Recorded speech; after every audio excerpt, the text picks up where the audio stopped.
I can't see any politician going anywhere. No, it's not a winner. It's not a winner.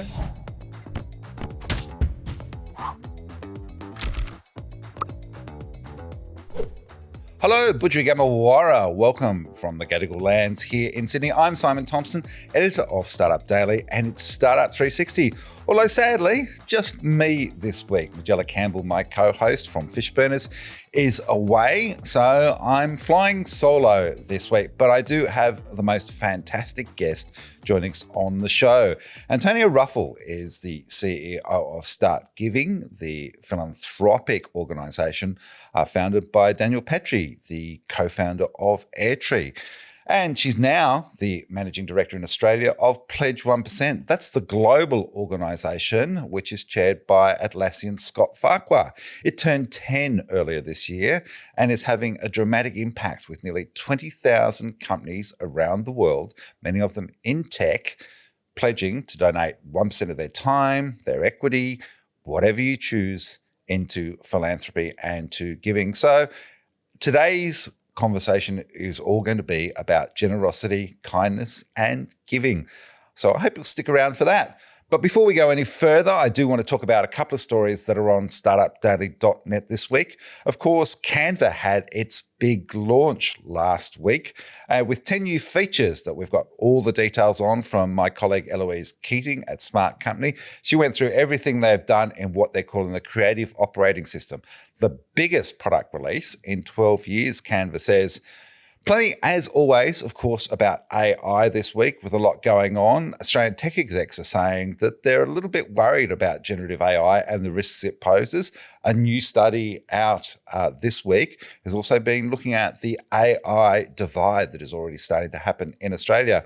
In other news, a couple of big raises. Congratulations to Catherine McConnell and the Bright team, who got $40 million to roll out some low-cost loans to put batteries and other renewable energy projects into homes. That's going to kick off in November, and I think the interest rate is about 7% for a loan of up to about $50,000 over a 2 to 10 year term. I'm certainly interested in that one. I'll be having a look at that. Some other big ones. Holbot, the Sydney robotics company, scored $16 million in a Series A with support from climate tech partners. So that's great to see. And the other one I want to mention is that ASX-listed Scalare Partners has launched an AI-powered services platform called the Founders Union this week. That helps founders find the right person at the right time to help them where they want to get. Plenty of other raises you can read about on startupdaily.net, but I think that's enough from me for now. I'm going to get straight into it. So we'll be right back to meet Antonia Ruffell from Pledge 1% and StartGiving. Don't go away. Hello, welcome back to Startup 360, and I'm joined on the couch by Antonia Ruffell. We're going to talk philanthropy today. She is the CEO of StartGiving and the new Managing Director Australia of Pledge 1%. Antonia, thanks for joining us. Thank you. It's a pleasure to be here. This has been an amazing adventure for you. What led you down the path of philanthropy in the first place?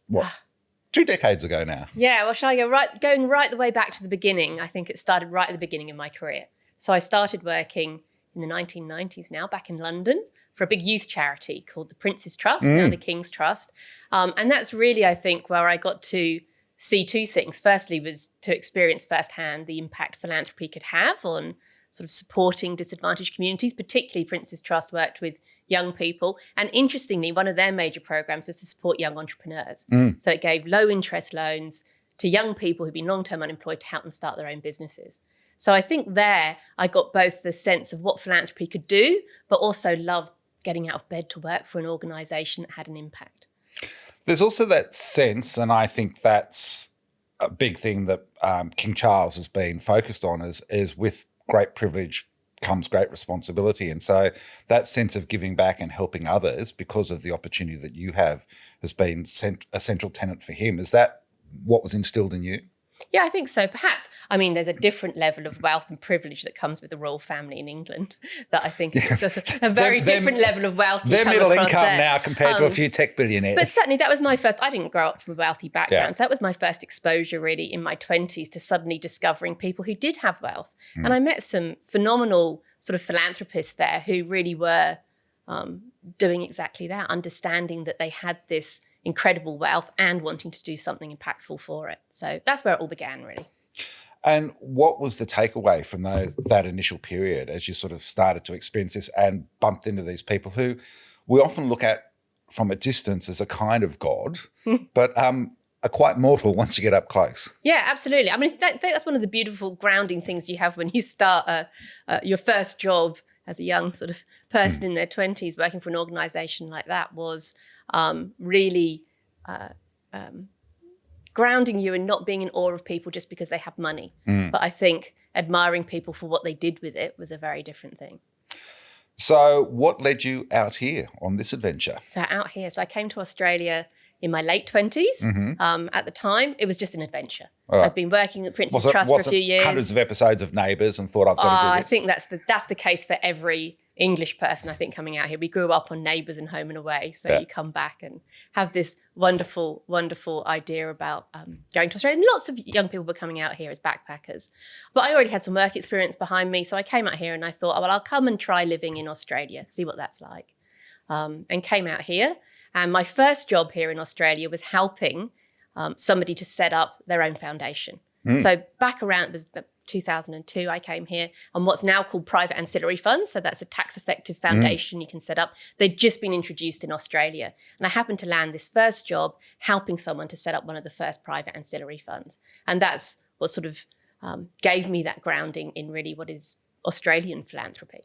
And then it became Australian Philanthropic Services? No, it was quite a journey between that and APS. So that was my first job in Australia, was actually John Simon at Aussie Home Loans, helping him set up a foundation back then in early 2000s. And then I decided I wanted to stay in Australia. So I went into the corporate sector for a bit because I had to get sponsored in a job to get my visa here. And by that stage, I knew Australia was where I wanted to live. So I worked in the corporate space for a bit, in financial services. Back in the days when financial services was all about sort of getting good commissions for advisors. And I found, it did give me the visa that I needed to stay in Australia, but I didn't have that thing of getting out of bed in the morning thinking, I love making money for financial advisors kind of thing. I wanted to do something more purposeful. So I segued back from there into the charitable sector, did some fundraising for a while for Mission Australia, the charity. And from there is when I started to really focus again on philanthropy. So I ran a foundation for a bit, worked for Perpetual Trustees for a bit. And whilst I was at Perpetual Trustees, got tapped on the shoulder by Chris Cuff, who was setting up, well known in the funds management and superannuation space. And Chris at that time was setting up Australian Philanthropic Services and tapped me on the shoulder to go and head that up. Wow. In that context, I think Scott Galloway talks about it a lot in the opportunity that success brings to do good. So, and there's been that whole idea of the Bitcoiners and cryptocurrency guys believe around ethical philanthropy and what they should be doing. But in those moments, what did you get from someone like Aussie John, who sort of is a guy who's enormously grateful for the opportunity that his life has given him and being keen to give back?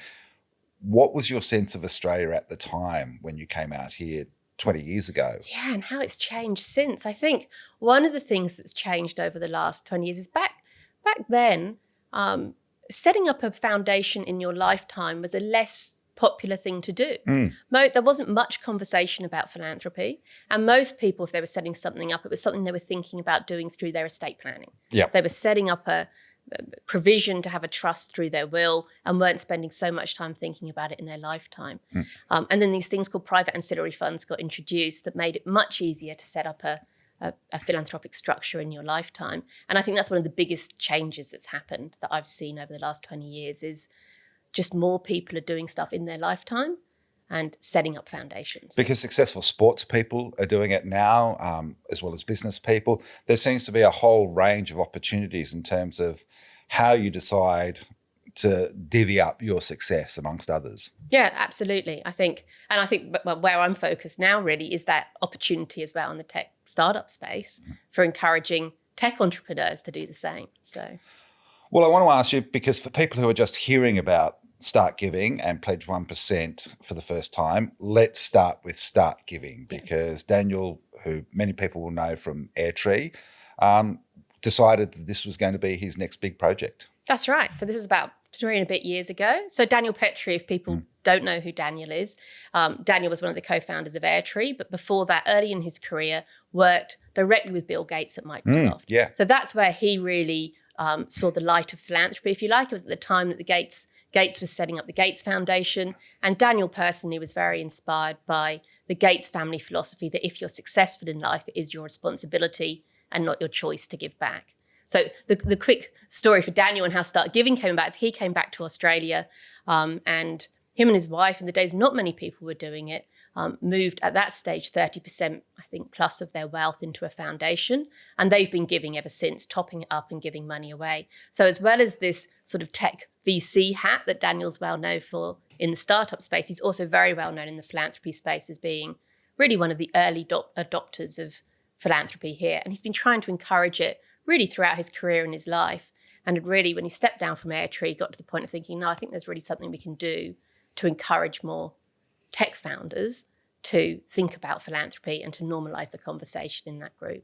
So how does StartGiving work? Let's say I'm a founder and I'm just getting cracking, and of course I'm obsessed with money because I don't have any. Is it something I should be thinking of at that point, or am I I banked my Series A and I'm already halfway to my unicorn status? A bit of both. I mean, part of what we're trying to do at StartGiving is normalise the conversation, firstly, about philanthropy and get it into people's minds as it's something that you want to do as you become more successful as well. So most people are already giving a bit here and there and doing things, and through their company as well, which we'll probably talk about with Page 1% in a minute. So what we're trying to do at StartGiving is encouraging people to really start their philanthropy. And two focus areas for us. One is the big opportunity, obviously, is when somebody has a big liquidity event, like the exit or, IPO, whatever it might be. And that's a great time for them to set aside some of that wealth in a foundation, really ramp up their philanthropy. And then we also talk to people probably a bit further on than just being a brand new startup, but when they're experiencing some success, and maybe, a Series E founder that wants to move some of their equity, their founder equity over to set up a foundation, we help them through that as well. But a lot of what we're trying to do is normalise that conversation around philanthropy. So, what are those conversations like? I mean, are you going around and knocking on the door and saying, "Hi, I just saw you had a very nice Series D and E. Have you thought about?" Yeah, to some extent, yes. I mean, partly you'll see us at events like Sunrise and South Start and South by Southwest, like events where tech are already gathering. So we're trying not just to talk to people who are already converted, if you like, but we'll go to wherever people are gathering and just introduce the conversation of philanthropy. And then absolutely, often through introductions from different VCs, try and speak to people where we know that they're in a position that philanthropy might be something that's on the near horizon for them, and introduce the conversation then. And the important thing, I think, in this space is that because so many tech founders aren't from a background of wealth, and you're exactly right, when you're setting up, your startup, you don't have any money, that it's not, as they approach, particularly having a liquidity event, it's not as if they're already surrounded by this family office setup and lots of advisors and wealth advisors who are all talking about philanthropy. It's often a new idea, but it's one that they're really open to. So, is it also a case that at that time you've generally got a few things to focus on, whether you're trying to get your ducks in a row for something like an IPO, or suddenly someone comes knocking in and says, "Love what you're doing. How big do you need the check to be?" That conversation at that point in time, is it a distraction, or is it just a form of estate planning while you're still on this earth? Yeah, not even estate planning. I think the beautiful thing about, and this came out in some research we did recently, the beautiful thing for people about the idea of setting up their own foundation is that at that really busy time, it can create this sort of holding mechanism for them whereby you can set up so how it works is you set up, say, a private ancillary fund, move assets into it, get a tax deduction for those assets, and then the money sits there, and then you can decide over time where the money's going to be distributed to. So I think what people really love about that is, particularly if they're sort of having a liquidity event, they can say, right, we've got enough capacity whilst we're thinking about structuring, set one of these up. They're pretty straightforward to do. Get the money in there, and then we can sit back once we've drawn breath and think about how to get the money out the door. So is it expensive and complex? I mean, do I think of it kind of like a charitable super fund? Yeah, actually, there's a very good example for what it's like. No, they're not overly expensive or complex to set up and administer. You need a good administrator to do it, similar to self-managed super, for example, how people would have a good self-managed super administrator.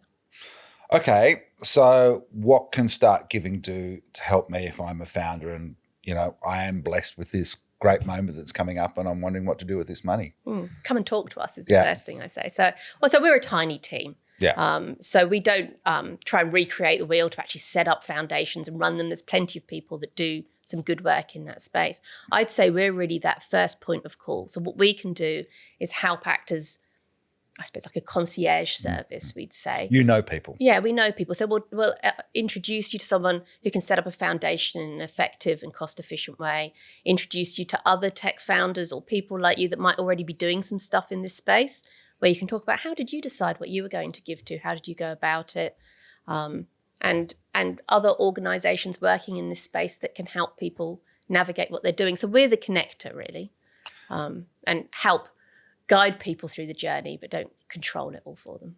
And one way to think about this leads us to Pledge 1%, which earlier this year I think turned 10, which is extraordinary. Yeah. This is a global movement, and the Atlassian co-founder Scott Farquhar is now chairing the organisation globally. Tell us a little bit about that and how you became involved in that space. In Pledge 1%. Yeah, so you're right, Pledge 1% did turn 10 years. 10 years old this year. So Pledge 1% is a global movement that inspires, educates and encourages and enables any company of any size basically to be a force for good. So we provide a really simple framework that helps companies to set aside or to take a pledge to set aside a percentage of staff time, of product, of profit, and or equity. It doesn't have to be all of those things, but any combination of them. And really we try to talk to people early in the stage of their company to get them to make that pledge to set aside some of their assets for good. And globally, there's over, I think, 19,000 companies that have signed up, but almost 2,000 of them are right here in Australia. So there's always been a big footprint here. Canva's a great example of it. And I suppose the interesting thing is this flexibility, because I know from the conversations I've had with them, is they then talk to their teams to decide what they want to do and how they do it. So it's not just about money, it's about time, talent, all of those other efforts, so that you don't necessarily have to be rich to have a rich life in terms of how you give. I think that's really important as well, and particularly in the tech space. So, personal philanthropy isn't the only way that people have an impact. I think right early on at the beginning of most startups' journey, they're beginning to think about how can I have an impact in other ways. And most people, if you're starting a small startup, you've just got a couple of staff or a handful of staff, and it's very early on. A great way to start is by encouraging yourself and your team to volunteer time, whether that's technical skills or just getting involved in community projects. That's often where people start. And I want to ask, because I don't know if you've looked into the science, but I've been fascinated by it. There's actually a health benefit. There's a mental benefit from people who give their time and other things to help others out. It actually gives you a glow, I suppose is the best way to speak about it. Yeah. Are you aware of that? It does. There's plenty. I don't have the statistics in mind, but there's plenty of evidence that says that, giving and generosity in all its forms is good for your house. It's not just giving money. It's also caring for other people and, acts of kindness and... Yeah, I'll give a quick plug to an organisation I'm involved with called Addy Road, which is in Marrickville in Sydney's inner west. And I've been a bit remiss of late, but I've spent a couple of years going down there cooking in the evening once a week with a group of volunteers to help feed 100 people and they all come for free dinner. And it's a wonderful experience. It's a great piece of community. And I come home a little bit lighter after that. And I remember, because we were also packing hampers for people during COVID, which was great. It was quite funny because through all of that lockdown period, we all wore masks and didn't quite recognise each other when we finally took them off. But a friend of mine said, who's also a journalist, said, we can do all sorts of things and think they're amazing in journalism, but at the end of the day, when you've packed a box that's going to feed someone, you've done something practical that actually helps, which is slightly different to your day job. And I think the interesting thing about something like Canva as well that you were talking about, and I was on a panel recently with Robin King, who's the head of impact at Canva, and we were talking, sort of having a discussion around it. So for those that don't know, Canva has this 2-step plan, which is to build one of the world's most valuable companies, and they're doing a pretty good job of that. But the other is to use that success to be a force for good and do the most good that they can in the world. And I think through particularly Mel and Cliff's generosity, over 30% of Canva equity sits in the Canva Foundation.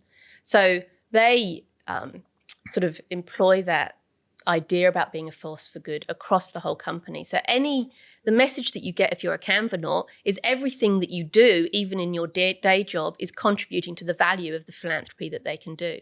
And at the same time, they're encouraging, and they're giving away product to charities and to schools and educators and that sort of thing, and encouraging their staff to get directly involved in volunteering activities. And all of that makes people feel good, of course, but it also encourages employee retention. It's great for their brand and it's great for the community. So it's sort of a win-win-win. So in the context of what you do, and we are sort of talking about a very successful cohort, what do you say to ordinary people who are just trying to get through their lives, get their kids fed and maybe just make it through the day? How do you have that mindset of generosity that also can be a part of how you live your life? Yeah. I mean, it's not just about money, generosity, right? It's about kindness at its heart. I think in kindness, that's a value that's really important to me. And I think it's something that we don't often talk about enough. And kindness doesn't just come from giving people money, right? That's in how you care for the people in your life around you. In an organization, are you good to your employees? And that's where it starts from, I think. All right. Well, I want to drill down into this idea. Give me Antonia's version of kindness. What's your 10 commandments of kindness look My like? 10 commandments of kindness. It can be 5. It can be the 2-step plan. I think that idea that kindness sort of, I suppose early in my career I was working in the philanthropy and impact space, and you can spend a lot of time thinking outwardly about what are the organizations I could work with that are doing good, or how, I don't have, I'm not an incredibly wealthy person, but how can I give some money to charity? And one of the things I find most useful for myself was to spend some time actually thinking, well, what am I doing with my time? Not just about volunteering for a charity, but for the people actually in my life who might need help right now. So I think that's been important to me, is to be there for the people around me, to be a good friend, to be a good family member, to support people. And I think, I hope I've also brought that in through my different roles as a leader working, as I've always tried to be a compassionate leader to, if someone's having a tough time personally, give them the space and the support to be able to work through it. Work should never be, always acknowledging that work's not the only thing in people's lives. Everyone has a lot of things going on. Well, I want to explore that compassionate leadership idea, because if you're building a startup, it's about the hard grind, or the sense is that that's it. And everyone's got to do their absolute best if it's going to succeed. And, there's no room for half-hearted people. How can you be a compassionate leader and get the best out of people at the same time? That'd be interesting to look at different startups around that. But my observation with small teams, and certainly my experience having been in full teams, is often when you are a really united early stage team, there are really tight bonds that endure. I mean, you see that in the startup space. People who've founded a company or been early stage with one startup, when that's a success, they often go on to do another startup together. So if you do it right, people stay with you through that journey. And you often do find that by its very nature of being a small team, people have to be more open about what's going on in their lives, what they're bringing to work beyond, being a good coder or whatever it might be. So that kindness is a compassion, and it's being present. What other shapes does that kindness take? In a corporate sense, or in a personal sense, I think. Good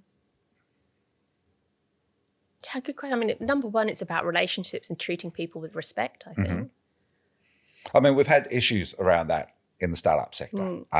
There have been some tough and potentially quite horrifying moments.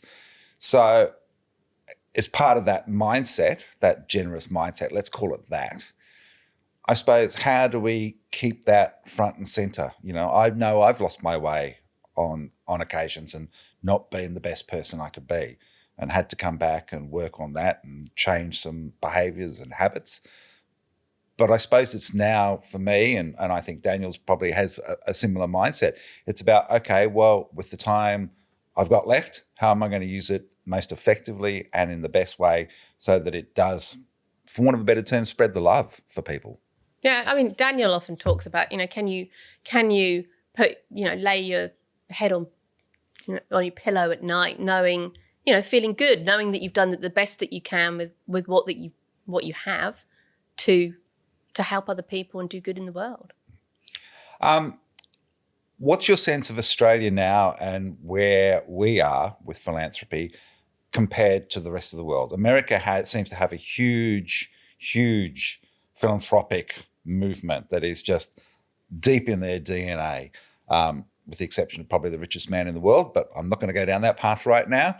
But where are we in Australia? We've seen some very generous people, but they've come out of mining, they've come out of building, they've come out of very traditional industries. Is the Australian tech sector on a catch-up just because we're young and new and fresh at this point in time? Has it sunk in?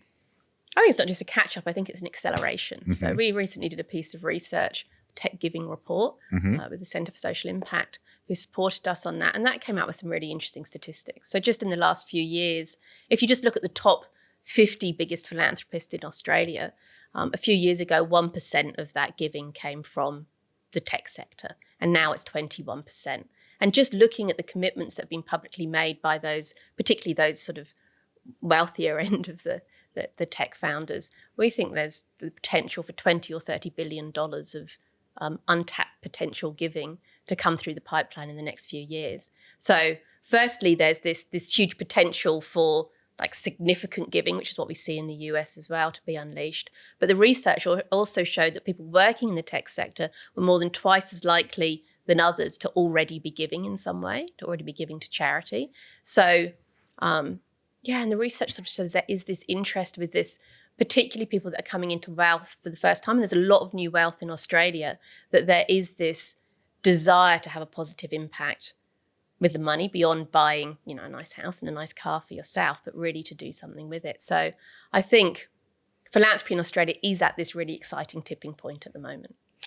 So what would you say to critics who say, look, guys, just pay your taxes and the government can sort this out, and sort of they could increase the dole rather than sort of everyone having to rely on charity to get by? I think philanthropy isn't a replacement for tax, firstly. And interestingly, in our research as well, the tech founders that we spoke to in our research, by and large, seemed to be relatively happy to pay tax. It wasn't like philanthropy isn't a statement that tax is something we don't agree with. I think the important thing to think about is what role can philanthropy play that complements where taxes might already be playing a part. So government already, particularly in Australia, we have a much bigger safety net, if you like, than you'd see in the US if you go there. And there's an important role that taxes play in supporting public education and health and, a whole range of different things. So I think the interesting thing to look at here is if you've got some philanthropic dollars to give away, how can those do something that government might not be able to?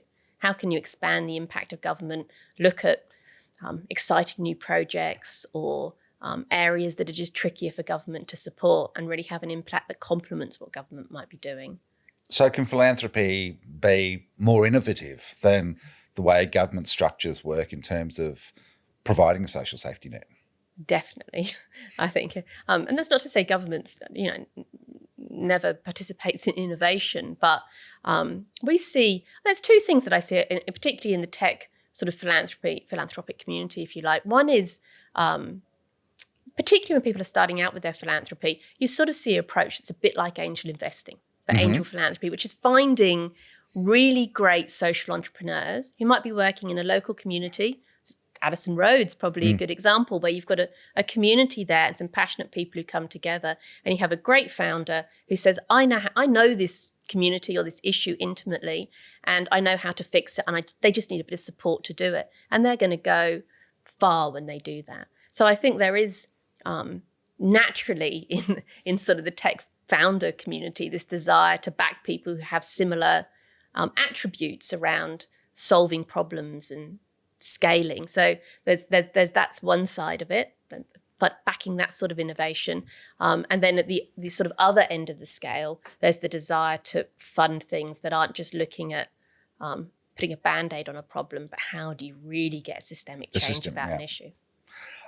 Impact is one thing I want to explore because it's used a lot. It's used from an investment point of view, kinds of startups. How do you benchmark and measure impact so that you know what you're doing, it is having a difference, making a difference. It's a much talked about topic because impact is a very broad term. I think the first thing from a philanthropy point of view is understanding like what impact looks like is going to be different depending on the impact that you want to achieve or the sector that you're working in. So for example, we're talking about sort of feeding people. So if you take the space of homelessness, for example, one end of the spaghetti is you might say, well, what I want to do is to make sure that everyone's fed, full stop. And that's quite easy to track your impact in a sense. You can make sure you get food from somewhere, you can get some volunteers, you can cook food, and you can know that you've fed 100 people. So that's sort of in some ways, a simpler way of measuring the impact you're having. The harder end is, well, what I want to do is I want to solve homelessness. And there's a whole range of different levers that people can pull, advocacy, funding actual housing infrastructure, government policy, all different sorts of things that people want to do. So tracking your impact becomes harder because you can't claim that you're solely responsible for solving homelessness because you've done some of all of those things. And how do you respond to you're treating the symptoms rather than the problem itself? Like, I kind of think we are making a difference because people do go home with a nourishing meal and they take some food home, but there is the deeper issue of why is food insecurity such a big thing? And the numbers are around 30% of the Australian population. This is an enormously wealthy country that should, by all standards, not have this problem, but it does. So there's obviously some bigger underlying things happening that we're not quite addressing, and we're doing something off to the side to fix an immediate issue rather than the longer term one. Yeah, it's astonishing, isn't it, that we do still have such entrenched issues here in Australia. And I think sometimes in Australia people can be slightly oblivious to them because it's not as obvious in every suburb that you go to. But I think there's a space for both. I think you can't only work on changing the system without paying attention to somebody in front of you who's needs food and needs care. So Band-Aid, for want of a better word, solutions or immediate solutions to help people in need. The crisis moment. That's the core of philanthropy. Yeah. You've still got to be able to help people in crisis. So I don't think there's anything wrong with doing that. But also, you want to have less people ending up in crisis. So it's important to address that system change stuff. And I think one of the important things in trying to address how do we fix systems is really taking a collaborative approach. And that's in the sort of the bigger end of philanthropy, if you like, where people are really looking at how do we shift the dial on different issues. You can't do it alone. You have to be talking to other philanthropic organisations, to community organisations, to government. It's a multi-pronged approach if you're really trying to shift a system. We've kind of tried to dive quite deep and I wouldn't say solve all the world's problems, but certainly unpack them a little bit. I want to go back to the personal you. What brings you joy on a daily basis? What's your idea of fun? What brings me joy on a daily basis? Getting children through the HSC can be one. That's an important one. But two sides of it. Professionally, it is important to me that I do a job that I enjoy doing. So both my dual roles. I work with a great cohort of people that are optimistic, founders and tech companies by their nature are optimistic, they're positive, they're builders, they want to do something good, and they're very open to the conversation of philanthropy. So it feels like there's an opportunity to really do something important and exciting there. I also get the opportunity to work with great people, so phenomenal teams with phenomenal founders. For example, StartGiving, founded by Daniel Petre, who's, he's the real deal. He's genuinely philanthropic himself. Scott Farquhar chairs Pledge 1%, also, has been the driver of Pledge 1% from the beginning. So, and the team is fantastic. That's important. And then personally, friends and family. And I love sailing as well. That's one of my personal joys, which is completely different because you're out on the water, just being powered along by the wind. And it's the best way to completely disengage from our day-to-day life of technology and busyness and just be. Well, some of the boats now have so much technology on them, it's astonishing. Yeah, it's still the wind in the end. I sail on a very small 28-foot boat that doesn't have any technology on it. So you really are dependent on you check the weather on your app, admittedly, to make sure you're not going to get hit by a big storm. But yeah, it's very old school. And what's on Antonia's list of things to tick off? things to tick off. Professionally, probably, as well as privately. When, time comes when you're just going to spend your days in the garden making cups of tea, what do you want to look back and say, I did that?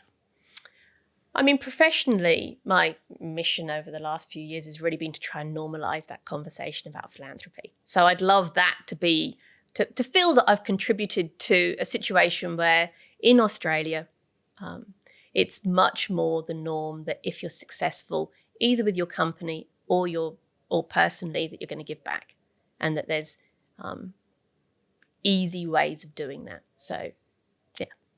Do we need any reforms politically from a government sense to make life easier on that front? On a really big level, I think the government incentives around philanthropy, the government's pretty supportive. You can get, any money that you give to charity or you put into your foundation, you get a full tax deduction for. As countries go, that's a pretty positive. Starting at $2. Yeah. Even I can afford it. Yeah, it's a pretty positive attitude that they have towards philanthropy and encouraging more philanthropy. So I think that's good. There's some small tweaks that we're working on to make it easier around how companies and individuals can donate equity towards their philanthropy. So that's sort of some smaller tweaks. And probably the most radical one is one of the things we don't have here, and I don't think particularly people want to see, but does make a difference in other countries, is we don't have an estate tax. And you do find that in America, for example, that can be a real motivator for advisors having a conversation with their clients around, well, philanthropy is a good idea to set something up because it can help manage estate taxes. Yes. But I don't think that's going to get up with any government soon. I can't see any politician going anywhere. No, it's not a winner. It's not a winner. I'm reminded of a Peter Carey book from, 40 years ago now, called Bless. It was, I think, one of his very first ones. And it was about a guy in advertising called Harry Joy who has this epiphany and goes off to plant trees and, falls in love with this earth woman. And, he simplifies his life. If I'm one of those people who has had a pretty high-flying, powerful corporate experience, what would you say to them about moving into, the philanthropic sector, just basically being another Antonia? You want the disciples out there doing this. How would you encourage them to be a part of that? I think the first one's encouraging. It depends if they're already doing stuff. I'm big on trying to encourage people to talk about their philanthropy. Yeah. So the interesting thing in Australia is a lot of people are doing some phenomenal philanthropy, but they're quite private about it. Yeah. And I understand that humility, it's never a bad quality, but it doesn't normalize the activity. In America, people talk about their philanthropy all the time. So we try and help people, surface their stories about their giving, because I think it does encourage people. And if it's somebody who's stepping out of that corporate career and really thinking seriously about philanthropy for the first time, I'd just say do it. Just, get going, start. Try a few different things, see what resonates and learn as you go. And some of the best philanthropists, they don't come into it with an attitude that I've been really great in my corporate career, so therefore I know how to solve the world. They bring to it this curiosity that goes in, for example, to the early stages of a startup. They come with this learning mindset where they think, what can I actually learn from those phenomenal not-for-profit and for-purpose leaders that are already doing work in the community that might be different? And they go out there and they speak to people and they bring that learning mentality to what they do as they grow their philanthropy. And you see it just lights a spark in people. So there is a skill set that you can bring and find its place in the not-for-profit sector that will make a difference and have a big impact if you're keen. Yeah, 100%. Absolutely. It's been great to have you on Startup 360. Thank you so much for joining us, Antonia Ruffell. Just quickly, for anyone who wants to get in touch, where do they go? Either go to www.startgiving.com or pledge1%.org. Couldn't be easier. All right. So or reach out on LinkedIn. Yep, or even get in touch with me at Startup Daily and I will send you in the right direction. That is all we have time for on today's show. Hope you've had a great week. Sorry Magella wasn't here. She will be back next week for Startup 360. Startup 360 is a private media production. Big thanks to Matt Jackson for, as always, putting together a fantastic show. Of course, you can watch us on YouTube. We're also on Spotify and Apple. Don't forget to subscribe and leave your comments. Thanks also to Ella and the team. All right, I'll see you next week. Have a great weekend. Bye for now.